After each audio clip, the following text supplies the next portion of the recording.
ನನಗೆ ಅವರು ಒಂದು ಬಿಟ್ನ ತೋರಿಸಿದ್ರು ಆ್ಯಂಡ್ ಬಹಳ ಇಷ್ಟ ಆಯಿತು ನನಗೆ. ನಿಮ್ಮೆಲ್ರಿಗೂ ಇಷ್ಟ ಆಗುತ್ತೆ ಅಂತ ನಾನು ಅನ್ಕೊಂಡಿದ್ದೀನಿ. ಧನ್ಯವಾದಗಳು. ನಮ್ಮ ಟ್ರೇಲರ್ ಕಟ್ಟು ಇನ್ನೂ ಕಲರಿಂಗ್ ಎಲ್ಲ ಏನೂ ಮುಗ್ದಿಲ್ಲ. ಅಂದ್ರೆ ಒಂದು ರಫ್ ಕಟ್ನ ಅವ್ರು ನನಗೆ ತೋರಿಸಿದ್ರು ಈ ತರ ಬರುತ್ತೆ ಅಂತ. ಎಷ್ಟೋ ದಿವಸ ಆಗಿತ್ತು ನಾನು ಕಾಲಾಪತ್ತರ್ದು ಬಿಟ್ಸ್ ನೋಡಿ. ಸೊ ಮತ್ತೊಮ್ಮೆ ಆ ಒಂದು ಲೋಕಕ್ಕೆ ನನ್ನನ್ನು ಕರ್ಕೊಂಡು ಹೋಯ್ತು. ಆ್ಯಂಡ್ ನಿಜವಾಗ್ಲೂ ಆ ಶೂಟಿಂಗು ಮತ್ತೆ ನಾವಲ್ಲೂ ಬಿಜಾಪುರ್ನಲ್ಲಿ ಹೋಗಿ ಶೂಟ್ ಮಾಡಿದೆಲ್ಲ ನನಗೆ ನೆನಪಾಯ್ತು. ಮಿಸ್ ಮಾಡ್ಕೊತಾ ಇದ್ದೀನಿ. ಮತ್ತೆ ಅದನ್ನ ನಾನು ತೆರೆಯಲ್ಲಿ ನಾನು ಕಾಣ್ತೀನಿ ಅಂತ ಹೇಳಕ್ ಇಷ್ಟಪಡ್ತೀನಿ. ಅಯ್ಯೋ, ಆ ಸಿನಿಮಾಕ್ಕೂ ಈ ಸಿನಿಮಾಗೂ ಕನೆಕ್ಷನ್ನೇ ಇಲ್ಲ. ಒಂದ್ ಕನೆಕ್ಷನ್ ಇದೆ, ಅದೇನಂತ ಹೇಳ್ತೀನಿ. ಅದರಲ್ಲಿ ವೈಟ್ ಪೌಡರು, ಇದರಲ್ಲಿ ಬ್ರೌನ್ ಪೌಡರು. ಯಾಕಂದ್ರೆ ಅಲ್ಲಿ ನಾವು ಮಣ್ಣಲ್ಲಿ ಕೆಲಸ ಮಾಡಿದ್ದು, ಡಸ್ಟ್ ಅಲ್ಲಿ. ಸೊ ನಡಿಬೇಕಂದ್ರೆ ಎಲ್ಲ ನಾವು ಬ್ರೀದಿಂಗೇ ಮಣ್ಣು ಮರಳು. ಸೊ ಅದು ಒಂದು ಚಿಕ್ಕ ಜೋಕ್ ಮಾಡಿದೆ. ಬಟ್ ಖುಷಿ ಆಗಿತ್ತು ನನಗೆ ದಟ್ ನಿನ್ನೆ ಒಂದು ರಿಲೀಸ್ ಆಗಿದೆ, ಇವತ್ತು ಒಂದು ಅನೌನ್ಸ್ಮೆಂಟ್ ಇದೆ. ಇದೇ ತರ ನಡೀತಾ ಹೋಗ್ಲಿ, ಎಲ್ರಿಗೂ ಒಳ್ಳೇದಾಗ್ಲಿ. ಇಲ್ಲಿ ನನ್ನ ಪಾತ್ರದ ಹೆಸರು ಗಂಗಾ ಅಂತ. ನಾ ಜಾಸ್ತಿ ಹೇಳಂಗಿಲ್ಲ ಅಂತ ವಿಕ್ಕಿ ಅವ್ರು ನನಗೆ ಈಗಾಗಲೇ ಹೇಳ್ಬಿಟ್ಟಿದ್ದಾರೆ. ಎಲ್ಲ ಡೈರೆಕ್ಟ್ರು ಹೇಳ್ತಾರೆ, ಆದ್ರೆ ವಿಕ್ಕಿ ಅವ್ರು ಸ್ವಲ್ಪ ಸ್ಟ್ರಿಕ್ಟ್ ಆಗಿ ಹೇಳ್ಬಿಡ್ತಾರೆ. ಅದಕ್ಕೆ ನಾನು ಏನು ಬಿಟ್ಕೊಡಕ್ ಆಗಲ್ಲ. ಆದ್ರೂ ಹೇಳ್ತೀನಿ, ನಾನು ಟೀಚರ್ ಪಾತ್ರ ಮಾಡ್ತಾ ಇರೋದು ಈ ಸಿನಿಮಾದಲ್ಲಿ. ಸೊ ನನಗೊಂದು ಹೊಸ ಅನುಭವ. ಆ ಥರ ನಾನು ಮಾಡಿಲ್ಲ. ಕಲ್ತಿರೋದುಂಟು, ಹೇಳ್ಕೊಟ್ಟಿರೋದು ಉಂಟಿಲ್ಲ. ಸೊ ಹೊಸ ಅನುಭವ ನನಗೆ. ಎಕ್ಸ್ಪೀರಿಯನ್ಸ್ ತುಂಬಾನೇ ಚೆನ್ನಾಗಿತ್ತು. ನಮ್ಮ ಪ್ರೊಡ್ಯೂಸರ್ ಸುರೇಶ್ ಸರ್ ಹಾಗೂ ನಾಗರಾಜ್ ಸರ್ ಕೂಡ ನಮಗೆ ಸೆಟ್ನಲ್ಲಿ ಯಾವುದೇ ತರಹದ ಒಂದು ಕಷ್ಟ ಇದು ಅಂತ ನೋಡ್ಬೇಕಾಗೇ ಇಲ್ಲ. ಯಾವತ್ತು ತುಂಬಾ ಚೆನ್ನಾಗಿ ನೋಡ್ಕೊಂಡಿದ್ದಾರೆ. ಸೊ ನನಗೆ ಕಾಲಾಪತ್ತರ್ ಸಿನಿಮಾಲಿ ಕೆಲಸ ಮಾಡಿ ಒಂದು ಅದೃಷ್ಟ ಅಂತ ನಾನು ಅನ್ಕೊಂತೀನಿ. ಒನ್ಸ್ ಅಗೇನ್ ನಮಗೆ ಆಲ್ ದಿ ಬೆಸ್ಟ್ ಹೇಳ್ತೀನಿ. Thank you. ಇನ್ನೇನಾದ್ರು ಇದೆಯಾ? ಈ ತರನಾ? ಈ ತರ ಅಂತೂ ಇಲ್ವೇ ಇಲ್ಲ. ಹಾ, ಈ ತರ ಅಂದ್ರೆ ನಾನು ಹಾಕೊಂಡಿರೋದು ಈಗ ಇಲ್ಲ. ಸಿನಿಮಾಲಿ ಥ್ರೂ ಔಟ್ ಸಿನಿಮಾ ಅದೇ ಒಂದು ಲುಕ್ ಅಲ್ಲಿ ಇರುತ್ತೆ. ಅಂಡ್ ಗ್ಲೀಮ್ ಅಂತ ಏನೂ ಬರೋದಿಲ್ಲ. ಸೊ ದಟ್ಸ್ ನ್ಯೂ ಅಲ್ವಾ ನನಗೆ. ಪ್ರೇಕ್ಷಕರು ಅದನ್ನ ಒಪ್ತಾರೆ ಅಂತ ನಾನು ಅನ್ಕೊಂಡಿದ್ದೀನಿ. ಅವ್ರಿಗೆ ಇಷ್ಟ ಆಗುತ್ತೆ ಅಂತ ನಾನು ಅನ್ಕೊಂಡಿದ್ದೀನಿ. ಸೂಪರ್ ಆಗಿತ್ತು. ವಿಕ್ಕಿ ಅವ್ರು ಹೇಗೆ ಅಂದ್ರೆ 20 ಸಲ ಮಾಡಿಸಿದ್ರು ಪರವಾಗಿಲ್ಲ, ನೀವು ಮಾಡ್ಬೋದು ಅಂತ ಮಾಡಿಸ್ತಾ ಇರ್ತಾರೆ. ಸೊ ಆ ಒಂದು ಕ್ವಾಲಿಟಿ ನಂಗೆ ಅವರಲ್ಲಿ ಇಷ್ಟ. ಯಾಕಂದ್ರೆ ಪರ್ಫೆಕ್ಷನ್ ಹುಡುಕ್ತಾರೆ ಅವ್ರು ಯಾವಾಗ್ಲೂ ಒಂದು ಶಾರ್ಟ್ ಅಲ್ಲಿ. ಅಂಡ್ ಆ ಟೈಮ್ನಲ್ಲಿ ನನಗೆ ಬೇಜಾರಾಗಿದ್ರು. ಮತ್ತೆ ನಾನು ಆ ಶಾರ್ಟ್ ನೋಡಿದಾಗ ನನಗೆ ಅನ್ಸ್ತು ಅವ್ರಿಗೆ ಬಹುಶಃ ಇದೇ ವಿಷಯಕ್ಕೆ ನನಗೆ ಹೇಳಿದ್ರು ಅದನ್ನ ಅಂತ. ಯಾಕಂದ್ರೆ ನಮ್ಮ ಬೆಸ್ಟ್ ನಾವು ಮಾಡ್ಬೇಕು ಅಂತ ಅವ್ರಿಗೆ ಆಸೆ. ಅಂಡ್ ಕೊನೆಗೆ ನಮ್ಮ ಸಿನಿಮಾ ಗೆಲ್ಬೇಕು ಅಂತ ಅವ್ರಿಗೆ ಆಸೆ. ಸೊ ಅದು ನಾನು ಅವರಿಂದ ಕಲಿತೆ ಅಂತ ಹೇಳ್ಬೋದು. ನಮಸ್ಕಾರ. ನಾನು ಸಿನಿಮಾ ಡೈರೆಕ್ಟರ್ ಆಗಬೇಕು ಅಂತ ಸಿನಿಮಾಗೆ ಬಂದು ಸೇರಿದ್ದು 2009ರಲ್ಲಿ. ಇವತ್ತಿಗೆ 15 ವರ್ಷ ಆಯ್ತು ಸಿನಿಮಾಗೆ ಬಂದ. ಇಡ್ಲಿ ವಡೆ ತಿನ್ನಕ್ಕೆ ಶುರು ಮಾಡಿ ಸಿನಿಮಾದಲ್ಲಿ 15 ವರ್ಷ ಆಯ್ತು.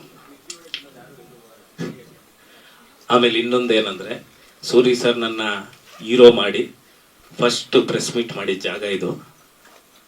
ನನ್ನ ಹೀರೋ ಮಾಡಿದ ಕೆಂಡ ಸಂಪಿಗೆ ಚಿತ್ರಕ್ಕೆ ನೆಕ್ಸ್ಟ್ ಮಂತ್ಗೆ 9 ವರ್ಷ ಆಗ್ತಾ ಇದೆ. ಅದೊಂದು ಖುಷಿ ವಿಷಯ. ಅದೇ ತಿಂಗಳಲ್ಲಿ ನಾನ್ ಡೈರೆಕ್ಷನ್ ಮಾಡಿರೋ ಸಿನಿಮಾ ರಿಲೀಸ್ ಆಗ್ತಾ ಇದೆ. ಅದು ತುಂಬಾ ಖುಷಿಯಾದಂಥ ವಿಷಯ. ಇನ್ನೊಂದು ಏನಕ್ಕೆ ಪತ್ರಕರ್ತರ ಕೈಯಲ್ಲೇ ನಾನು ರಿಲೀಸ್ ಮಾಡಿಸ್ಬೇಕಂದ್ರೆ, 15 ವರ್ಷದಿಂದ ನನ್ನ ಸರಿ ತಪ್ಪುಗಳನ್ನೆಲ್ಲ ನೋಡಿ ನನ್ನ ತಿದ್ದಿ, ನನ್ನ ಯಾವತ್ತು ಯಾವ ಮೀಡಿಯಾದವರು ಇವನು ಸಿನಿಮಾ ನಟ, ಇವನು ಡೈರೆಕ್ಷನ್ ಎಲ್ಲ ನನ್ನ ಫ್ರೆಂಡ್ ತರ ನೋಡ್ತಾರೆ. ಏನು ಅಳಕಿಲ್ದೆ ಏನಿಲ್ದೆ ಓಪನ್ ಆಗಿ ನನ್ನ ಜೊತೆ ಮಾತಾಡ್ತಾರೆ. ಆ ಬಾಂಡಿಂಗು ನಾನು ಚೆನ್ನಾಗಾಗ್ಲಿ ಅಂತ ಹೇಳುವಂತ ನಿಮ್ದೊಂದು ಒಳ್ಳೆ ಮನ್ಸಿತ್ತಲ್ಲ, ಅದಕ್ಕೆ ಎಲ್ಲರೂ ಪತ್ರಕರ್ತರ ಹತ್ರನೇ ನನ್ನ ಸಿನಿಮಾ ರಿಲೀಸ್ ಡೇಟ್ನ ರಿಲೀಸ್ ಮಾಡಿಸ್ಬೇಕು ಅಂತ ಅನ್ನಿಸ್ತು. ಅದಕ್ಕೆ ಮಾಡಿಸ್ದೆ. ಎಲ್ಲರೂ ಬಂದು ಮಾಡಿಕೊಟ್ಟಿದ್ದಕ್ಕೆ ಧನ್ಯವಾದಗಳು. ಇದೇ ಸೆಪ್ಟೆಂಬರ್ 13ನೇ ತಾರೀಕು ಸಿನಿಮಾ ರಿಲೀಸ್ ಆಗ್ತಾ ಇದೆ. 13, 14, 15 ಮಂಡೇ ಈದ್ ಮಿಲಾದ್ ರಜಾ ಇದೆ. ನಮ್ ಕಂಟಿನ್ಯೂಸ್ ಒಂದು 4 ಡೇಸ್ ಹಾಲಿಡೇ ಸಿಗುತ್ತೆ.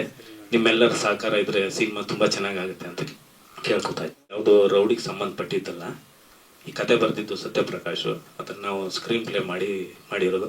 ಇದೊಂದು ಕಲ್ಲು ಇದೆಯಲ್ಲ, ಕಪ್ಪು ಕಲ್ಲಿನ ಕತೆನೇ ಕಾಲಾಪತ್ತರು. ಇಲ್ಲ ಮೈನಿಂಗ್ ಏನಿಲ್ಲ ಸರ್. ಇದೊಂದು science fiction, illusion plus action drama ಎಲ್ಲ ಇರುತ್ತೆ. ಒಂದು ಹೊಸ ತರದ ಪ್ರಯತ್ನ. ನನಗಂತೂ ತುಂಬ ಹೊಸ ಪ್ರಯತ್ನ. ಈಗ ಸದ್ಯ ನೋಡಿರೋರೆಲ್ಲರೂ ಹೊಸ ಪ್ರಯತ್ನ ತುಂಬ ಚೆನ್ನಾಗಾಗಿದೆ, ಚೆನ್ನಾಗಾಗುತ್ತೆ ಅನ್ನೋ ಒಂದು ಭರವಸೆ ಇದೆ.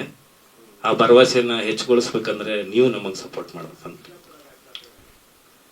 ಸರ್, ನಾನು ಬಿಜಾಪುರ ಬ್ಯಾಕ್ ಡ್ರಾಪಲ್ಲಿ ಶೂಟ್ ಮಾಡಿದ್ದೀನಿ. ಬಟ್ ಬಿಜಾಪುರ ಭಾಷೆ, ನಾರ್ತ್ ಕರ್ನಾಟಕ ಭಾಷೆ ಅಂತೀವಿ, ಜನರಲ್ ಕನ್ನಡ ಭಾಷೆ ಇರುತ್ತೆ. ನಂದು ಆ ಕತೆಗೆ ಆ ಥರದ್ದು ಒಂದು ಜಾಗ ಬೇಕಿತ್ತು. ಅದಕ್ಕೆ ಇಲ್ಲಿಂದ ಒಂದು 650 ಕಿಲೋಮೀಟರ್ ಹೋಗಿ ಆ ಜಾಗ ಹುಡ್ಕೋದಕ್ಕೆ ನೀವು ವಿಜುವಲ್ ನೋಡಿದ್ಮೇಲೆ ಗೊತ್ತಾಗುತ್ತೆ. ಒಂದು 500 to 600 ಕಿಲೋಮೀಟ್ರು ನಾವು ರಿಸರ್ಚ್ ಮಾಡಿದ್ವು, ನಾವು DOP ಡೈರೆಕ್ಷನ್ ಡಿಪಾರ್ಟ್ಮೆಂಟ್ ಎಲ್ಲ.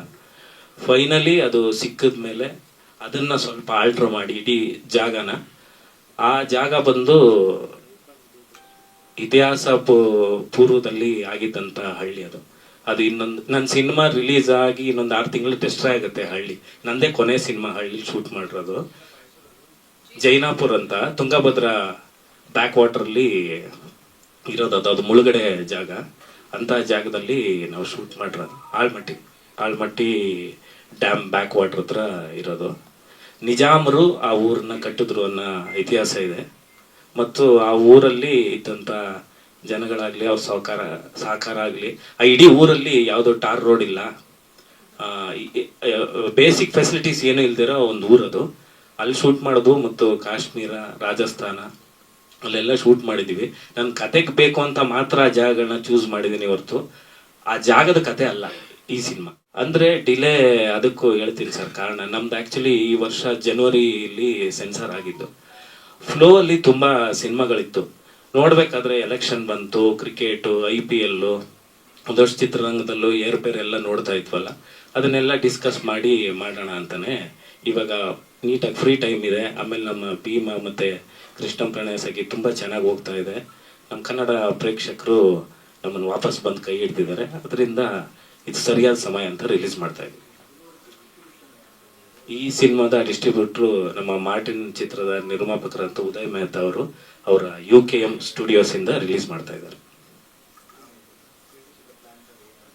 ಥಿಯೇಟರ್ ಸೆಟಪ್ ಇವಾಗ ಒಂದು 100+ ಅಂತ ಹೇಳ್ತಾ ಇದ್ದಾರೆ. ನೋಡೋಣ, ಟ್ರೈಲರು, ಟೀಸರ್, ಸಾಂಗ್ ಬಂದ್ಮೇಲೆ ಹೆಂಗ್ ಬೇಡಿಕೆ ಬರುತ್ತೆ ಅದ್ರ ಮೇಲೆ ಇನ್ಕ್ರೀಸ್ ಮಾಡ್ಕೊಂಡು ಹೋಗೋಣ ಅಂತ ಹೇಳಿದ್ದಾರೆ. ಇಲ್ಲ ಸರ್, ಇದು ಯೂನಿವರ್ಸಲ್ ಆಗಿ ಎಲ್ಲರಿಗೂ ರೀಚ್ ಆಗೋ ಇದು. ನನ್ನ ಕಂಟೆಂಟ್ ಬಂದು ನೀವು ಕೇಳ್ದಂಗೆ A ಸೆಂಟರ್ ಕಂಟೆಂಟು ನಡೆಯೋದು C ಸೆಂಟ್ರಲ್ಲಿ. ಆ ಥರದ್ರಿಂದ ಇಬ್ರು ನೋಡ್ಬೋದು, ಏನು ಸಮಸ್ಯೆ ಇಲ್ಲ.